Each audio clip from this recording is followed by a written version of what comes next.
Mi gemelo y yo éramos enemigos hasta que vimos a nuestro tío saliendo de casa de mamá a las 4 de la madrugada todas las noches. Lancé el primer puñetazo cuando teníamos 6 años.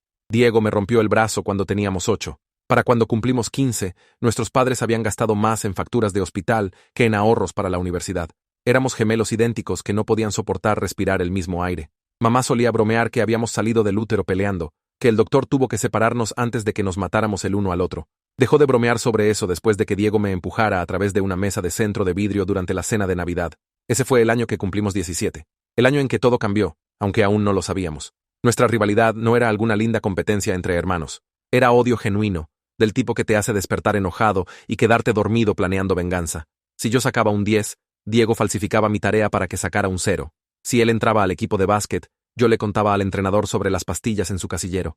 Saboteábamos citas, destruíamos propiedades, esparcíamos rumores que arruinaban amistades. Nuestra hermana menor, Carmen, aprendió a esconderse en su cuarto cuando estábamos los dos en casa. Papá se mudó cuando teníamos 14 años. Dijo que no podía seguir viendo a sus hijos destruirse el uno al otro. Mamá se quedó porque alguien tenía que hacerlo, pero podía ver el agotamiento en sus ojos cada vez que tenía que separarnos. La noche en que todo comenzó. Tenía 19 años y estaba en casa después de mi primer semestre en la universidad.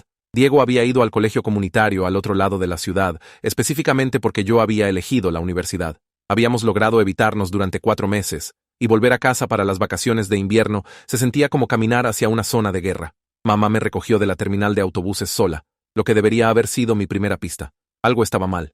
Se veía más delgada, más vieja, con ojeras oscuras bajo los ojos que el maquillaje no podía ocultar. El viaje a casa fue silencioso, excepto por la radio, y revisaba su teléfono en cada semáforo en rojo. Diego estaba esperando en la entrada cuando llegamos, recostado contra su camioneta con los brazos cruzados. Se había dejado crecer el cabello y se había hecho un tatuaje en el antebrazo, algún tipo de patrón geométrico que no podía distinguir desde el auto. Nos miramos a través del parabrisas y vi el mismo odio frío que había estado cargando toda mi vida. Mamá suspiró y dijo que necesitaba ir al supermercado, que obviamente era una mentira para evitar estar ahí cuando inevitablemente empezáramos a pelear. Nos dejó parados a 6 metros de distancia en la entrada. El aire de diciembre tan frío que nuestro aliento salía en nubes. Ninguno de los dos lanzó un puñetazo. Solo nos quedamos ahí mirando, esperando que el otro hiciera el primer movimiento hasta que Carmen abrió la puerta principal y gritó que la cena estaría lista en 1 hora. El momento se rompió, y Diego pasó junto a mí entrando a la casa, su hombro golpeando deliberadamente el mío con suficiente fuerza para girarme ligeramente. Tomé mi maleta y lo seguí adentro, ya planeando cómo haría miserables sus vacaciones. La casa se sentía diferente, más pequeña de alguna manera, y había una sensación de encierro en el aire, como si las ventanas no hubieran sido abiertas en semanas. Carmen me abrazó en la cocina y susurró que mamá había estado actuando raro últimamente, distraída y nerviosa. La primera noche en casa, no pude dormir. Mi viejo dormitorio se sentía extraño después de meses fuera, y podía escuchar a Diego moviéndose en su cuarto al lado. Alrededor de las 3 de la mañana, escuché una puerta de auto cerrarse. Me levanté y miré por mi ventana, esperando ver a un vecino llegando tarde a casa. En cambio, vi al tío Roberto caminando por nuestra entrada. Era el hermano menor de mamá, un tipo que solo habíamos visto tal vez 2 veces al año en reuniones familiares. Estaba vestido con jeans y chaqueta, y estaba usando una llave para abrir nuestra puerta principal. Lo vi desaparecer adentro, mi cerebro tratando de entender por qué estaría aquí a las 3 de la mañana con su propia llave. Me escabullí escaleras abajo y escuché voces en la cocina. Mamá y tío Roberto hablando en tonos bajos. No pude distinguir las palabras, pero la voz de mamá sonaba estresada. Me quedé en el pasillo, debatiendo si confrontarlos cuando escuché la puerta de Diego abrirse arriba. Corrí de vuelta y choqué con él en el rellano. Ambos nos congelamos, y por una vez, no nos estábamos mirando con odio. Nos estábamos mirando con la misma pregunta confusa. Diego susurró, ¿qué carajo? Y yo me encogí de hombros. Nos quedamos ahí escuchando hasta que escuchamos al tío Roberto irse por la puerta principal, alrededor de las 4:30. Mamá subió a su cuarto, y escuchamos su puerta cerrarse. La mañana siguiente en el desayuno, mamá actuó completamente normal. Hizo panqueques y preguntó sobre nuestras clases como si nada hubiera pasado. Diego y yo seguimos intercambiando miradas a través de la mesa, este acuerdo tácito formándose entre nosotros por primera vez en nuestras vidas. Después del desayuno, mamá dijo que tenía diligencias que hacer y se fue. En el momento en que su auto salió de la entrada, Diego se volteó hacia mí. ¿También viste a Roberto? Su voz era cautelosa, como si no estuviera seguro de si esto era alguna broma elaborada que yo le estaba haciendo. Asentí, y le conté a qué hora vi al tío Roberto llegar e irse. La mandíbula de Diego se tensó, y dijo que Roberto había estado ahí la noche antes de que yo llegara a casa también, misma hora. Pasamos ese día en una tregua incómoda, hablando apenas, pero constantemente conscientes de la presencia del otro. Esa noche, ambos nos quedamos despiertos. A las 3:15, escuchamos una puerta de auto. Me encontré con Diego en el pasillo y fuimos a su ventana que tenía mejor vista de la entrada. La camioneta del tío Roberto llegó y lo vimos usar su llave otra vez para entrar a la casa. La luz de la cocina se encendió y escuchamos el murmullo de voces. Esta vez, Diego se escabulló escaleras abajo primero, y yo lo seguí de cerca. Nos posicionamos en el pasillo donde podíamos escuchar mejor. Mamá estaba llorando suavemente y la voz del tío Roberto era baja y tranquilizadora. No podíamos distinguir oraciones completas, solo fragmentos. No puedo seguir haciendo esto de mamá. Tengo que proteger del tío Roberto. ¿Qué pasa si se enteran? De mamá otra vez. Diego me miró y susurró. Aventura. Me encogí de hombros porque parecía la explicación obvia, pero algo se sentía mal al respecto. Tío Roberto estaba casado con tía Linda. Tenía 2 hijos propios, y la forma en que mamá estaba llorando no sonaba romántica. Sonaba asustada. Nos quedamos ahí hasta que escuchamos movimiento. Luego corrimos de vuelta arriba. Desde la ventana de Diego, vimos al tío Roberto irse a las 4:20. Se quedó sentado en su camioneta por unos minutos antes de irse, y pudimos verlo en su teléfono, escribiendo furiosamente. Mamá se quedó en la ventana de la cocina viéndolo irse, y aún desde arriba, pudimos ver cómo sus hombros estaban temblando. La mañana siguiente, Diego me acorraló en mi cuarto antes del desayuno. Necesitamos averiguar qué está pasando. Era la primera vez que me hablaba voluntariamente, sin un insulto, en probablemente 15 años. Estuve de acuerdo, porque lo que sea que estuviera pasando, claramente estaba lastimando a mamá. Y a pesar de todo, ambos la amábamos. Hicimos un plan para vigilar la casa esa noche, con nuestros teléfonos listos para grabar. En el desayuno, mamá se veía agotada, como si no hubiera dormido para nada. Seguía revisando su teléfono y se sobresaltaba con cada notificación. Carmen preguntó si estaba bien, y mamá le gritó. Luego inmediatamente se disculpó y dejó la mesa. Esa noche, Diego y yo nos quedamos despiertos en la sala con las luces apagadas. Le dijimos a mamá que íbamos a una película tarde. Luego nos escabullimos de vuelta por la puerta del sótano. Nos posicionamos detrás del sofá donde podíamos ver la puerta principal y la entrada de la cocina. A las 3:10, justo a tiempo, escuchamos la camioneta del tío Roberto, la llave en la cerradura, mamá apareciendo desde arriba en su bata. Fueron a la cocina y nos arrastramos más cerca, mi teléfono ya grabando audio. Esta vez escuchamos más. Tío Roberto estaba diciendo algo sobre revisar las cuentas y asegurarse de que no lo rastrearan. Mamá dijo, ¿qué pasa con los niños? Y tío Roberto respondió, no pueden saber, especialmente los gemelos. Diego y yo nos miramos y pude ver mi propia confusión reflejada en su cara. Esto no era una aventura. Era algo más. Algo que involucraba dinero y secretos, y específicamente mantenernos en la oscuridad.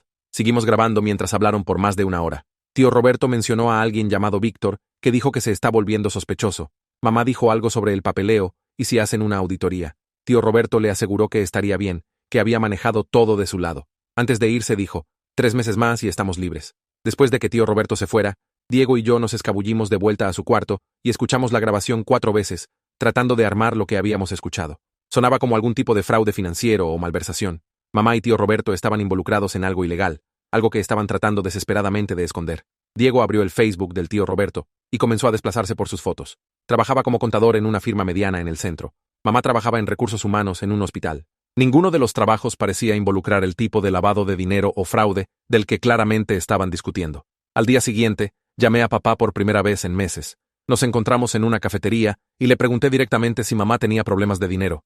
Se veía sorprendido y dijo que no que él supiera, que su acuerdo de divorcio había sido limpio y ella había obtenido la casa libre de deudas. Preguntó por qué estaba preguntando e inventé algo sobre que parecía estresada. Papá dijo que mamá siempre había sido reservada sobre el dinero, que incluso cuando estaban casados, mantenía cuentas separadas que él nunca vio. Mencionó que tío Roberto la había ayudado con algunas inversiones años atrás, pero no conocía detalles. Cuando llegué a casa, Diego estaba en su laptop en la mesa de la cocina.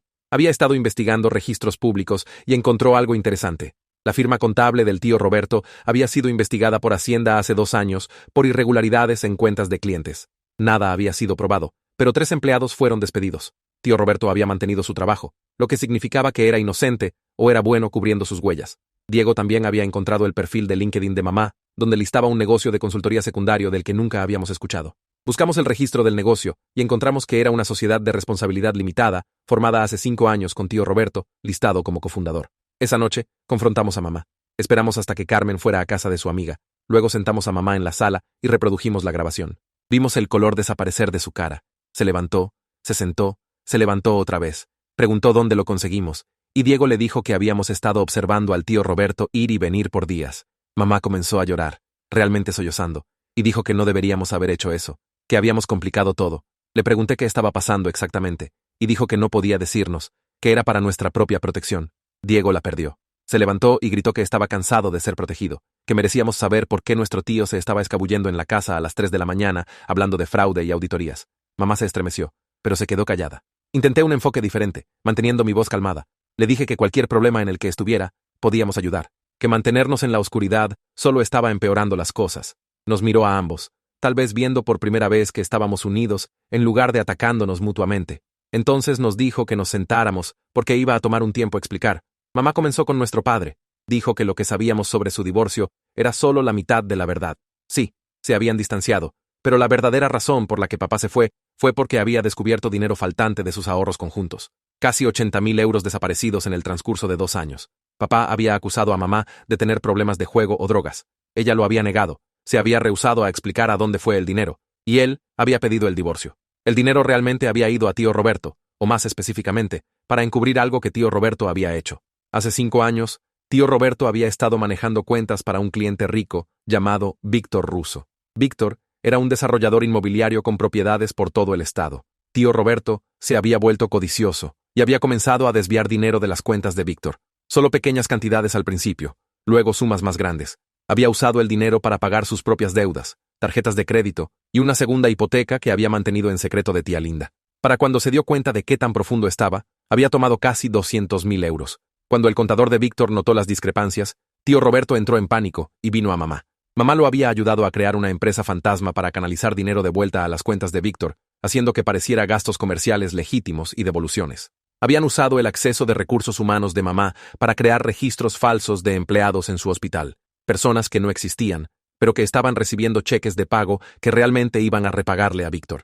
Era fraude elaborado, robo de identidad, lavado de dinero, todo para encubrir el robo inicial del tío Roberto. Habían estado haciendo esto por 5 años, lentamente pagando de vuelta lo que tío Roberto robó, mientras creaban un rastro de papel cada vez más complejo que podría implosionar en cualquier momento. La razón por la que tío Roberto venía a las 3 de la mañana era porque ahí era cuando mamá salía de su turno nocturno en el hospital y coordinaban el papeleo de los empleados falsos. Tenían que hacerlo en persona porque la comunicación electrónica podría ser rastreada. Los 3 meses que tío Roberto mencionó era cuánto tiempo les quedaba antes de que el último del dinero robado fuera repagado y pudieran disolver la empresa fantasma y borrar a los empleados falsos. 3 meses hasta ser libres si tan solo podían mantener todo escondido por tanto tiempo. Diego preguntó por qué mamá no podía simplemente entregar a tío Roberto, dejarlo enfrentar las consecuencias de su propio robo. La cara de mamá se desplomó y dijo que si tío Roberto fuera a prisión, tía Linda perdería la casa, sus hijos perderían todo, y la investigación revelaría la participación de mamá. Ella también iría a prisión. Perderíamos la casa. Carmen terminaría en cuidado de crianza ya que papá no la tomaría después de que ella ayudó a encubrir un delito grave. Mamá había tomado la decisión de proteger a su hermano, y ahora todos estábamos atrapados en las consecuencias de esa decisión. Me quedé ahí procesando todo, viendo a mi mamá admitir años de fraude, como si estuviera confesando haber dejado platos en el fregadero. Diego estaba caminando de un lado a otro, las manos en su cabello, respirando fuerte. Finalmente, se volteó e hizo la pregunta que yo estaba pensando. ¿Qué pasa si los atrapan? Mamá dijo en voz baja que perdería su trabajo, su licencia de enfermería, probablemente iría a prisión por 3 a 5 años. Tío Roberto enfrentaría cargos similares. Todo lo que poseíamos sería confiscado como producto del crimen. Había estado viviendo en terror por 5 años, durmiendo apenas, esperando constantemente que apareciera la policía. Los siguientes días fueron extraños. Diego y yo no peleamos porque estábamos demasiado ocupados estando enojados con mamá y tío Roberto, pero no era la ira limpia que estábamos acostumbrados a dirigir el uno al otro. Era complicada, mezclada con miedo y traición y comprensión reacia. Vimos a mamá pasar sus días fingiendo que todo era normal. La vimos saltar con cada golpe en la puerta. Tío Roberto siguió haciendo sus visitas de las 3 de la mañana, y ahora que sabíamos lo que estaban haciendo, las conversaciones bajas en la cocina se sentían aún más siniestras. Una semana después de la confesión de mamá, estaba revisando el correo y encontré una carta dirigida a mamá de Hacienda. Mis manos temblaron mientras se la llevé. La abrió ahí mismo en la cocina con Diego y yo mirando por encima de su hombro. Era un aviso de auditoría para los registros de nómina de su hospital de los últimos 2 años. Habían seleccionado su departamento para una verificación de cumplimiento aleatoria. Mamá se sentó pesadamente en una silla, y la carta cayó de sus manos. La auditoría estaba programada para comenzar en 6 semanas. Los empleados falsos serían descubiertos inmediatamente. Mamá llamó al tío Roberto y él vino esa tarde, sin importarle que fuera de día o que su auto fuera visto en nuestra entrada. Se encerraron en la cocina por 3 horas mientras Diego y yo esperábamos en la sala con Carmen, quien seguía preguntando qué estaba mal. Finalmente, tío Roberto se fue viéndose gris y conmocionado. Mamá salió y nos dijo que tenían 2 opciones. Podían huir, desaparecer con identidades falsas y dejar todo atrás, o podían confesar, entregarse antes de la auditoría y esperar clemencia. Diego preguntó qué pasaba si huían. Mamá dijo que nunca la veríamos otra vez, que Carmen iría a vivir con papá, que nuestra familia sería completamente destruida, pero al menos mamá sería libre. Si se entregaban, mamá y tío Roberto irían ambos a prisión, pero serían sentencias más cortas, y había una posibilidad de que pudiéramos mantener la casa si los fiscales creían que mamá no era la cerebro. Cualquier opción era terrible. Cualquier opción significaba que nuestra madre se había ido. Esa noche, Diego y yo nos sentamos en su camioneta en la entrada, sin hablar por mucho tiempo. Finalmente, dijo que había estado pensando que tal vez había una tercera opción. Pregunté cuál, y dijo que necesitábamos conocer a Víctor Russo. Si podíamos convencer a Víctor de que el dinero había sido pagado de vuelta, que procesar a mamá y tío Roberto no lograría nada, excepto destruir dos familias, tal vez lo dejaría ir. Tal vez le diría a Hacienda que la auditoría no era necesaria. Pensé que Diego había perdido la cabeza, pero ya estaba buscando la dirección de la oficina de Víctor en su teléfono. Manejamos al centro la mañana siguiente sin decirle a mamá. La oficina de Víctor estaba en una de esas torres de vidrio con vestíbulos de mármol y guardias de seguridad. Pasamos la recepción diciendo que éramos sobrinos del tío Roberto, con un asunto familiar urgente. La secretaria se veía escéptica pero llamó, y para nuestra sorpresa, Víctor aceptó vernos. Tomamos el elevador al piso 15 y fuimos llevados a una oficina con ventanas del piso al techo, con vista a la ciudad. Víctor Russo tenía tal vez 50 años con cabello gris y traje caro. Nos hizo señas para sentarnos y preguntó de qué se trataba. Miré a Diego y en ese momento de silencio tomamos una decisión sin palabras. Diego comenzó a hablar, contándole todo a Víctor. Cómo tío Roberto le había robado, cómo mamá había ayudado a encubrirlo, cómo habían estado pagando de vuelta el dinero por 5 años, cómo la auditoría destruiría nuestra familia. Víctor escuchó sin interrumpir, su expresión ilegible. Cuando Diego terminó, Víctor se recostó en su silla. Dijo que había sabido sobre el robo por 3 años. Su contador había señalado las irregularidades, y Víctor había contratado un investigador privado que había descubierto todo el esquema. Sabía sobre mamá, sobre los empleados falsos, sobre todo. Pregunté por qué no había ido a la policía, y Víctor dijo que tío Roberto estaba pagando el dinero de vuelta, y Víctor había estado tomando notas cuidadosas de cada transacción. Planeaba usar la evidencia para arruinar a tío Roberto profesionalmente cuando fuera el momento correcto para asegurarse de que nunca pudiera trabajar como contador otra vez. Víctor se levantó y caminó a su ventana, mirando la ciudad. Dijo que había construido su fortuna de la nada, que se había abierto camino desde la pobreza siendo más inteligente y despiadado que todos a su alrededor. Cuando la gente le robaba, no solo quería su dinero de vuelta, quería que sufrieran. La auditoría no era aleatoria. Víctor había pedido un favor con alguien en Hacienda específicamente para exponer a tío Roberto y mamá. Había estado esperando 5 años para activar esta trampa. Diego se levantó, los puños apretados. Le agarré el brazo, porque podía verlo calculando si podía derrotar a Víctor en una pelea. Víctor se dio cuenta y sonrió ligeramente. Dijo que la violencia no nos ayudaría, que todo ya estaba en movimiento. La auditoría pasaría, los empleados falsos serían descubiertos, y mamá y tío Roberto irían a prisión. Tendría su dinero de vuelta y su venganza. Habíamos perdido antes de siquiera entrar a su oficina. Pregunté a Víctor qué quería. Tenía que haber algo, alguna razón por la que había aceptado vernos. Si todo ya estaba decidido. Víctor se volteó de la ventana y nos estudió por un largo momento. Dijo que quería una cosa, la única cosa que tío Roberto nunca le había dado. Una disculpa genuina y admisión pública de culpa. Si tío Roberto escribiera una confesión detallada, la firmara frente a un notario y entregara voluntariamente su licencia de contador, Víctor cancelaría la auditoría, consideraría la deuda pagada, no solo financieramente, sino moralmente. Diego preguntó por qué eso importaba, por qué una confesión sería suficiente cuando Víctor podía hacer que arrestaran a mamá y tío Roberto. Víctor dijo que la prisión no lastimaría tanto a tío Roberto como la ruina profesional. Toda la identidad de tío Roberto estaba construida en ser un contador exitoso, en ser el inteligente que manejaba el dinero de otras personas. Quitarle eso, forzarlo a admitir que era un ladrón y un fraude, eso lo destruiría más completamente que una celda de prisión. Y mamá sería perdonada, lo cual Víctor dijo que estaba dispuesto a hacer porque ella había estado protegiendo a su hermano, no enriqueciéndose. Salimos de la oficina de Víctor con sus términos. Tío Roberto tenía una semana para entregar la confesión o la auditoría procedería según lo planeado. Manejamos directo a la casa del tío Roberto e hicimos que él y tía Linda se sentaran mientras explicamos todo. Tía Linda no tenía idea de nada. Le gritó al tío Roberto, preguntando cómo podía ser tan estúpido y egoísta. Sus hijos bajaron para ver de qué se trataban los gritos, y tuvimos que irnos mientras la familia implosionaba. Los siguientes 3 días fueron caos. Tío Roberto se rehusó al principio. Dijo que prefería ir a prisión que humillarse con una confesión. Mamá le rogó, recordándole que su libertad dependía de ello. Tía Linda pidió la separación y se llevó a los niños a casa de su madre. Tío Roberto apareció en nuestra casa al mediodía borracho, diciendo que su vida había terminado de cualquier manera. Diego y yo lo arrastramos físicamente a la ducha y lo forzamos a sobriarse mientras mamá hacía café. Finalmente, el 4.º día, tío Roberto aceptó. Lo llevamos a la oficina de Víctor donde un notario estaba esperando. Tío Roberto escribió una confesión detallando cada euro que había robado, cada empleado falso, cada transacción fraudulenta. La firmó con escritura temblorosa. Víctor la leyó. Asintió, e hizo una llamada telefónica ahí mismo. Lo escuchamos decirle a alguien en Hacienda que la auditoría en el hospital de mamá ya no era necesaria, que había resuelto el asunto internamente. La llamada duró menos de 2 minutos. 5 años de terror terminaron con una breve conversación telefónica. Víctor se levantó y le dijo al tío Roberto que tenía 24 horas para entregar su licencia de contador a la Junta Estatal.